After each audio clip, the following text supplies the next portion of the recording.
Breathe in and let it out. That was pretty fun.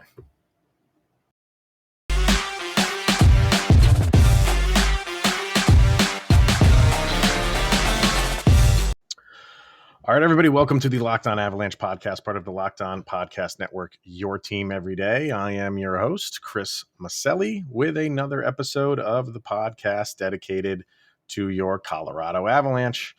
And man, was that a game. Some people are saying it wasn't pretty by any stretch of the imagination.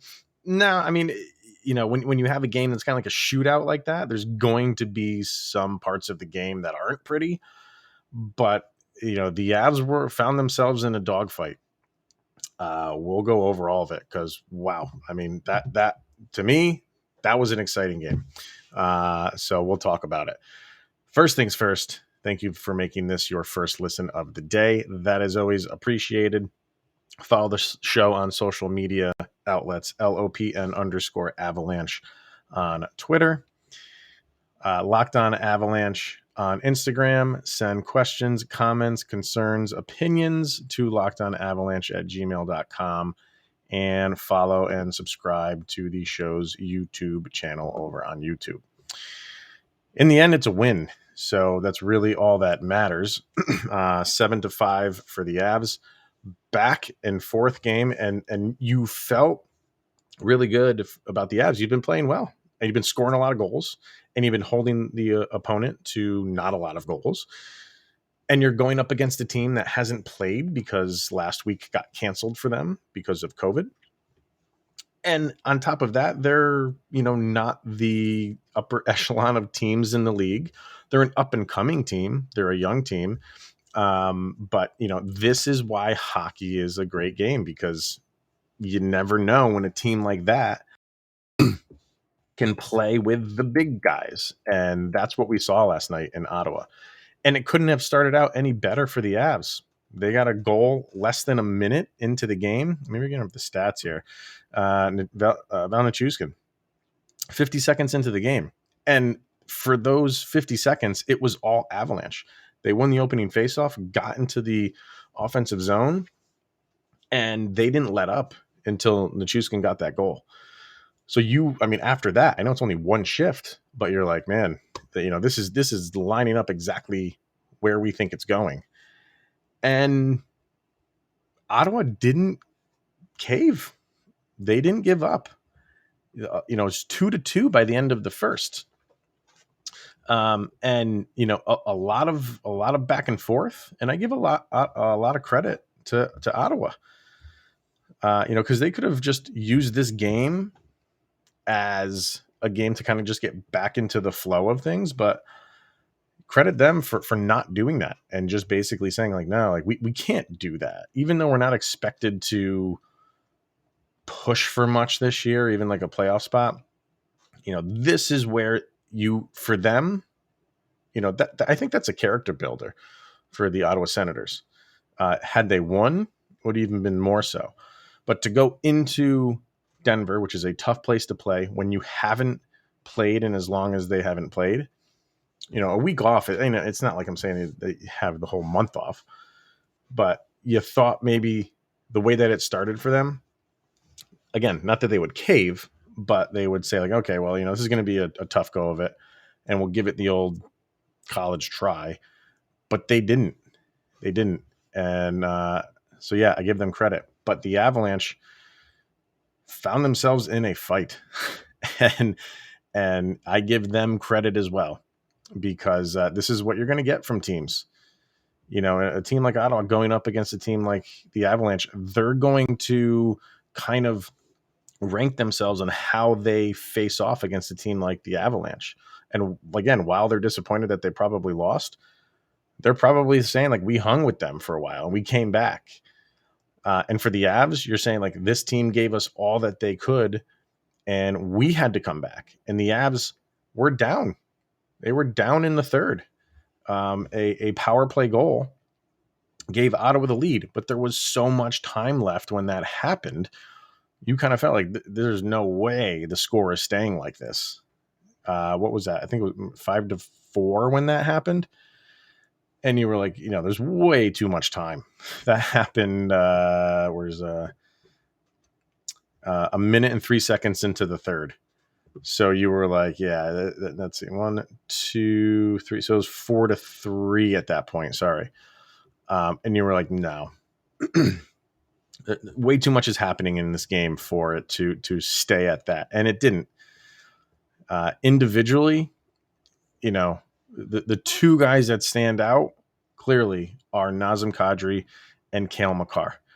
Kadri with a 4-point night, 1 goal and 3 assists. He continues to be everything for this team right now. He is doing everything and then some.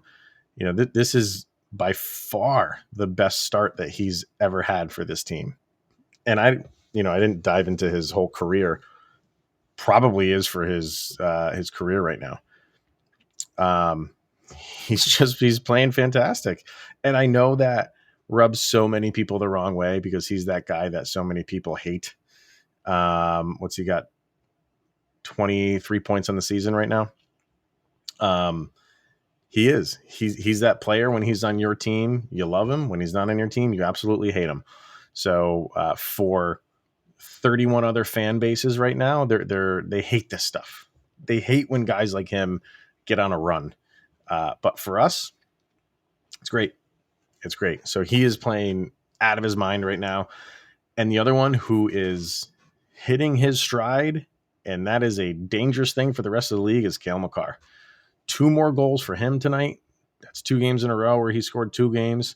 And he even made a comment after the last game where he said, that's not going to happen too often.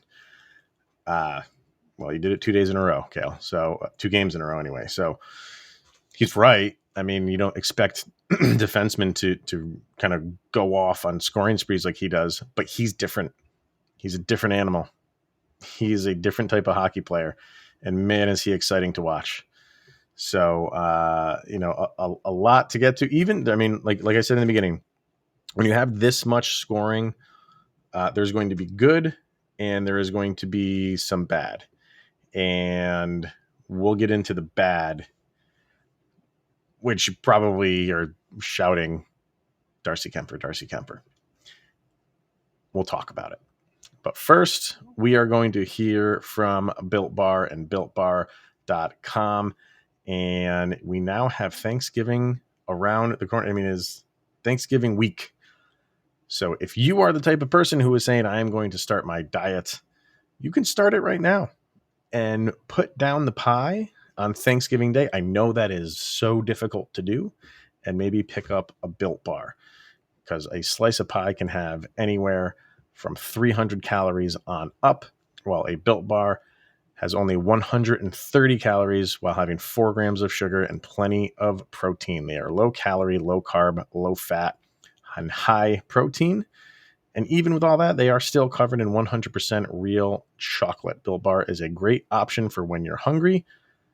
And you can start it right now. If Thanksgiving is too far away, throw one in your bag and bring it to work during that midday crash, and you'll get through the day, guaranteed.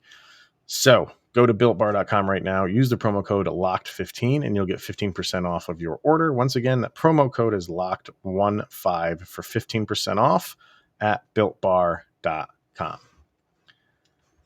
So I know a lot of people are talking about Darcy Kuemper right now, and first of all, the people who are like, let's get a new goalie, just stop. He's been very good. And guess what? If you went and got a new goalie, that goalie is going to have bad games too. There is no goalie who goes through an entire season unscathed and just has these amazing games, game after game. It doesn't happen. And he's been playing a lot, and he's been playing very well. Maybe some people want to jump on him for the Kraken game where he let in 3 goals. You just play different when you're up 7-0. So I'm not going to get on him for that. It was a little bit of both. There were some goals that he absolutely should have stopped. Absolutely. And then there's one goal sticking out of my head where Jason Megna kind of took him out and he's sitting on his butt. And I don't remember who it was. Let me see. It was the guy who scored the hat trick for Ottawa. Why can I not? Oh, there it is. Sanford. Pretty sure it was Sanford. Kind of Kemper's on his butt and he's trying to get up, but Sanford's right off to the side of him and he kind of just throws it off of him. That one's not really all that much on Kuemper, but that doesn't make up for the stops that he should have made. I will grant you that. According to Money Puck, he had 3 low danger goals let in. You don't want that. The other 2 were high danger goals. Okay, those you can live with because those are difficult to save. But you don't want to see 3 low danger goals. And as far as his other stats, his goals saved above expected is a negative 2.86. I can't tell you how bad that is. When you're negative, you don't want to be negative at all and gave goals saved above expected. But when you're -2, you're almost -3. That's bad. So yeah, he did not play well. And I'll be interested to hear his press conference because he's a stand-up guy. He'll own up to that. He's not the guy that puts blame on anybody else. But there were a couple times where, there was one the third period power play where Ottawa took that lead. He made a save. It was a rebound, and you never want to see rebounds clearly, but the rebound went to the opposite side, like directly to the Ottawa player who had a wide open net. I mean, that rebound was almost like on a string for this player. And I'm not making excuses for him. I'm just saying that's hockey. That's things that happen. And what are you going to do about it? That's one that he's just not going to save. But there were some others that I think it was in the second period. There was just nobody in front of him. And the guy had an open look. Yeah, you got to give some credit to Ottawa for making a good shot, but it's one of those things where you probably should have saved it. So yes, not a good game for Darcy Kuemper, even to the point where he lost a blade on his skate and he had to come out of the game for a little while. And Jonas Johansson came in and made 1 save. So when he does that, when he stops the first shot that's he faces, you should have left him in because it's night and day with him. If he lets in the first shot, probably take him out after 1 goal. If he stops the first shot, he's aces, good to go. Should they have pulled Kuemper? You don't typically see. I mean, I shouldn't say that. You see it you see it on a lot of different scenarios. I think they weren't pulling him because they were still in the game. They were leading and then they were down, and even when they were down, they were only down by 1 goal. So you kind of ride your ace during that time with the hope that he can just rise to the occasion. Or if you're just not feeling it, Bednar just was feeling like, nope, I'm taking him out. I think he might have pulled him. But in the end, I think Kuemper did what he was supposed to do. And I think he rose a little bit to the occasion at the end when they finally got that lead 6-5. He had faith in him to really turn it around. And he made some pretty big stops at the end. And that's what your ace is supposed to do. If they were down, 5-2 or something like that, probably would have been pulled. But I think this is Jared Bednar just having faith in his ace goalie. So I have no issues with Kuemper. He's going to have a bad game. And guess what? He's going to have another one at some point during the season. He might even have a few more. But he's been playing well. He's been playing well overall. And it'd be interesting to see if they he's going to get a break this week anyway because they are playing 4 games and they are playing a back-to-back on Friday and Saturday. They're playing a back-to-back. He's going to get a break in one of those to see, will they split these 2 games? I don't know. Maybe this is a sign of we got to sit him earlier than expected. Does Johansson get in there? And Francouz is practicing. Francouz he was skating for a while, but now he is actually back physically practicing. So how quickly do you bring him back? if he's ready to go, which should be soon. And the Avs are slowly getting to that point of getting healthy. Nathan McKinnon, they're saying he could go with them on that 5-game road trip to start December. Same thing with JT Compher. Maybe he's another week beyond that, but he's coming around. And obviously you have Martin Kaut was skating and Pablo Francouz as well. So you got through this game pretty safe. I don't think anybody, there was that one hit on Tyson Jost. And you know, it's not going to get suspended. That's not a suspendable hit. It was a penalty, and they called the penalty, which they should have done, but that's not a suspendable hit. Is it dirty? Yeah. I mean, it's hovering on dirty, but you know, I'm not shouting that player safety has to get involved for that hit. That's just a bad hockey hit, and he got penalized for it. And Jost isn't going to stand for that. So it was pretty scary, though. The guy's helmet came off as Jost kind of was bringing him down to the ice. You don't want to see him smacking his head on the ice, which didn't happen, but still.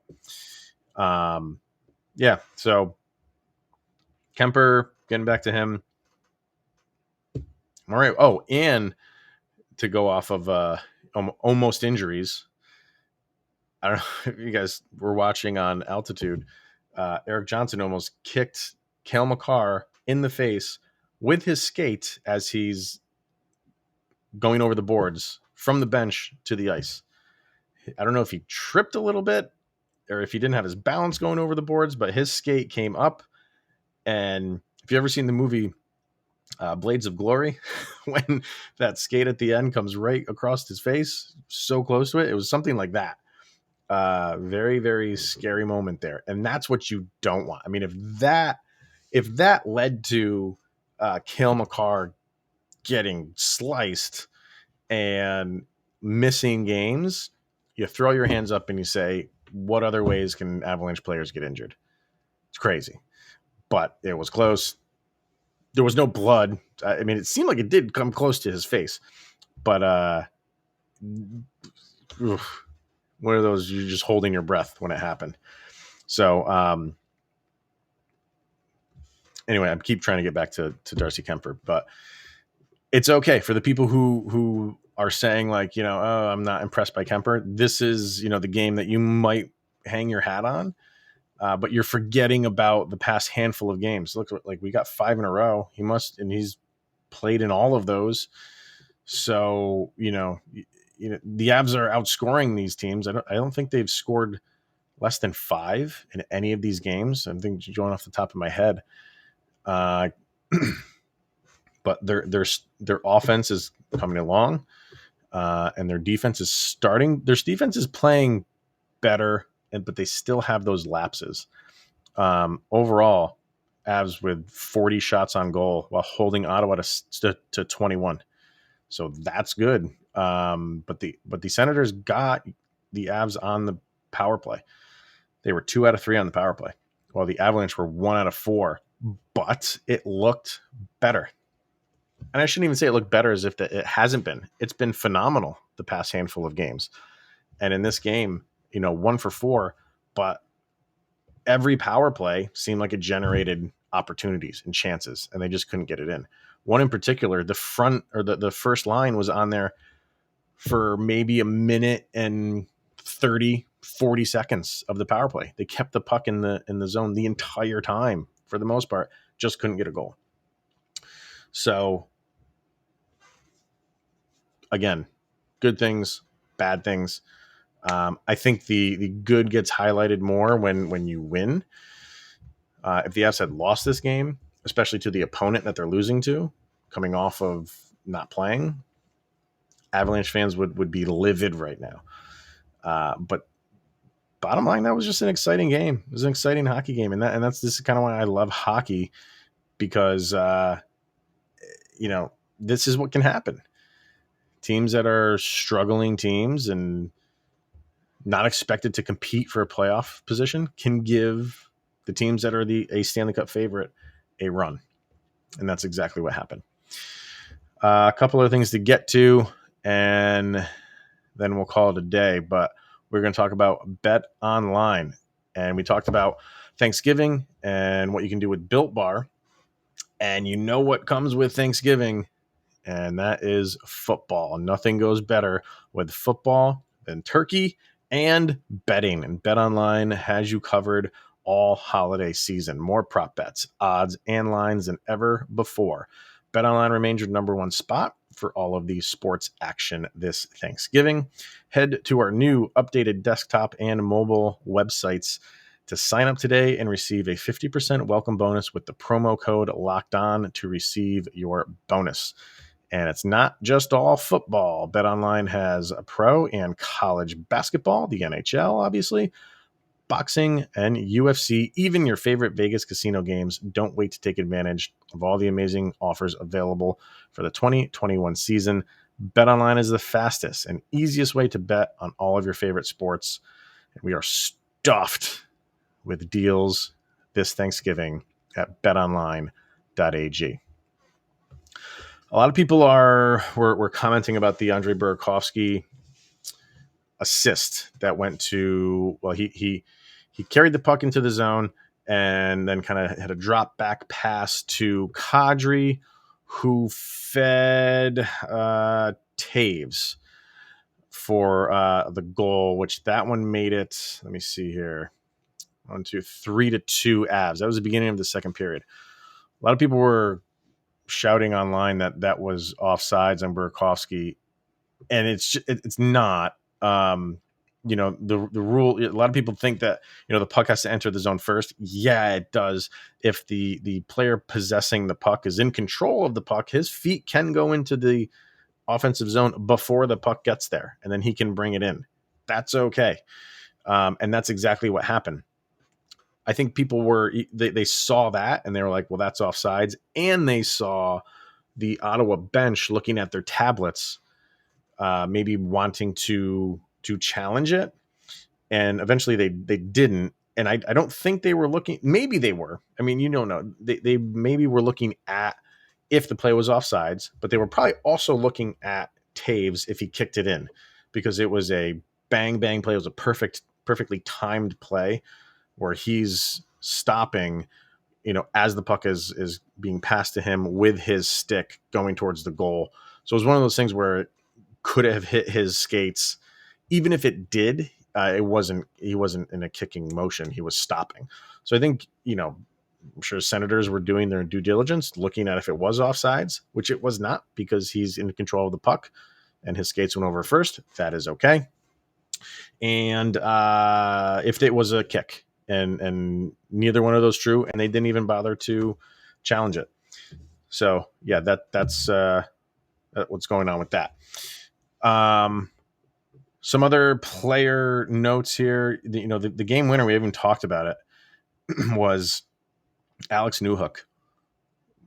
Johnny on the spot. What a play by him. He kind of followed the play around the back of the net, and Nichushkin kind of threw it to O'Connor. O'Connor kind of I think he was trying to throw it on net, and Newhook was at this point kind of circling back around to get in front of the net.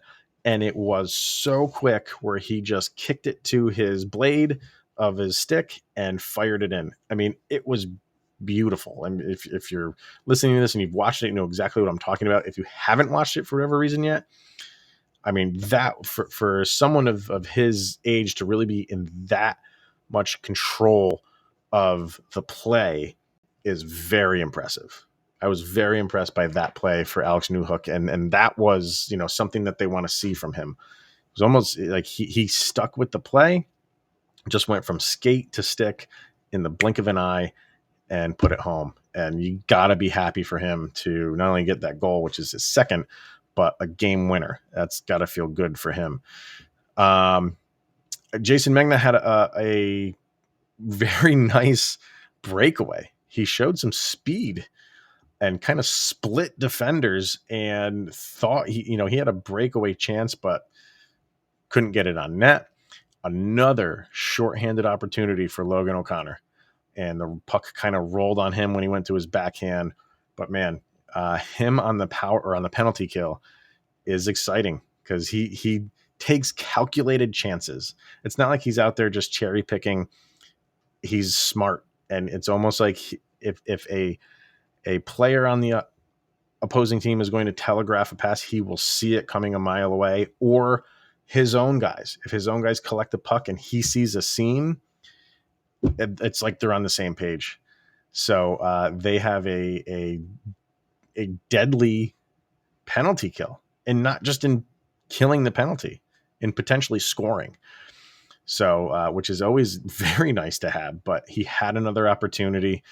Nichushkin, I think he is playing fantastic hockey, and he likes being on. The lines did get changed up a little bit. There was a point where Bednar, I think, dropped Burakovsky down to the third line, and I wanted to see how much. Yeah, he had 18 and change in minutes for Burakovsky, but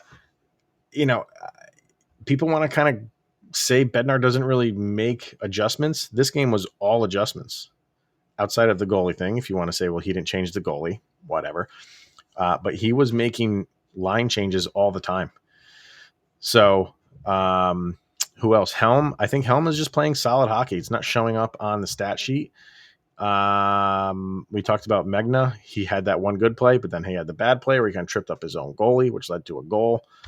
On the defensive end, Jack Johnson is just a solid defenseman. I think he likes playing on this team. I think knowing that, they're a contending team. I've talked about this before. When you're playing on a contending team, sometimes you up your game. I think that's exactly what Jack Johnson is doing. So Taves with a goal and an assist, Makar with the 2 goals on the defensive end. There's guys, everybody was playing hard, and mistakes are going to be made in the game of hockey. It's just going to happen. So I'm not going to get too much on like Megna's back for the knocking into his own goalie. I mean, it's going to happen. But you have to give Ottawa some credit here. This can't all be the Avs just failed to do this or failed to do that. At some point, you have to give the other team, who is trying just as hard to win a game as you are. And Ottawa came to play. They came to play, and this is going to be a good team to watch in the future. So, but in the end, it's a Avalanche win for number 5, and they're, this is the stride we wanted to have them get off on the beginning of the season. You wanted to see this play on day 1. Typically, the Avs aren't built that way. And it's right around now where you're starting to see them come around. Oh, I wanted to check to see who, because if some things happen, the Predators did win. Because I think if the Predators lost, the Avs would have leapfrogged them in at least the playoff scenario. And I know it's only November, but hey, you're always looking at that stuff. But the Avs still do have games in hand. And St. Louis did win. St. Louis beat Vegas. So what did Winnipeg do? Winnipeg lost to Pittsburgh. It's going to be a dogfight all year. And the Avs are right in the thick of it now. And I think the other teams in the division and probably the rest of the league is on notice now, because I think some people were kind of turning their gaze from the Avalanche, being like, well, they haven't started good. Yeah, they probably will pick up at some point. But now I think the way the Avs are doing it and scoring 5, 6, 7 goals every game, now people are starting to look back and say, all right, maybe we should start paying attention to the Avalanche again, because who we thought they would be is what they are doing right now. Let's just keep this thing going. So day off on Tuesday, and then back on it at Thanksgiving Eve. So let's go for 6 in a row. That'll be it. Everybody, thank you for tuning in. What a game. I could go back, and I probably will go back and watch that thing again, because that was damn exciting. All right. Thank you for tuning in, making this your first listen of the day. Go check out Locked On NHL for all the other NHL action for your second listen of the day. And we'll be back tomorrow. Enjoy the day, everybody.